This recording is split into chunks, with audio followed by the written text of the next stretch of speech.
नमस्कार शेतकरी बंधूंनो, चला तर मग आपल्या 100 दिवस 100 औषधे ह्या सिरीज मधला आज दिवस 42वा।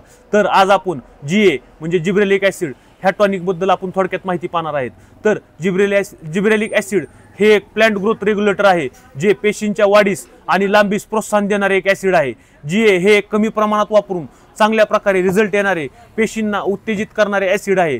GA हे एक अतिशय शक्तिशाली संप्रेरक आहे, ज्याची वनस्पतीमध्ये नैसर्गिक घटना व त्यांच्या विकासावर नियंत्रण ठेवण्यास चांगल्या प्रकारे मदत करते। GA हे एक वाढीचे नियमक असल्यामुळे खूप कमी सांद्रेच्या वापराचा खोल परिणाम आपल्याला दिसून येऊ शकतो, पण याचा जर जास्त वापर सुद्धा वनस्पतींना धोकादायक आहे। तसेच ह्याचा वापर केल्यामुळे वनस्पतीमध्ये काय काय फायदे होतात ह्याबद्दल आपण थोडक्यात माहिती पाहूयात। तर फळांची फुगवण असेल किंवा फळांवर येणारी चकाकी असेल, ह्याचा वापर केल्यावर इत्यादी फायदे आपल्याला दिसून येतात। तसेच ज्या द्राक्षामध्ये बी असतात त्या द्राक्षामध्ये बिगर बियांची द्राक्षे बनवण्यास ह्या GAचा चांगला रोल आहे। तसेच कापलेली फुले आणि कापलेल्या हिरव्या भाज्यांचे आयुष्य वाढवण्यासाठी ह्या GAचा वापर केला जातो।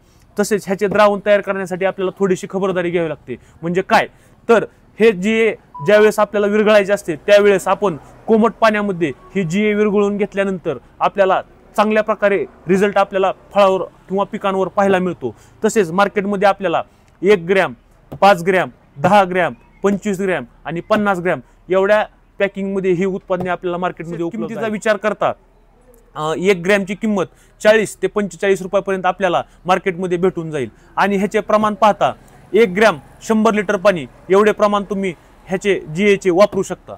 धन्यवाद।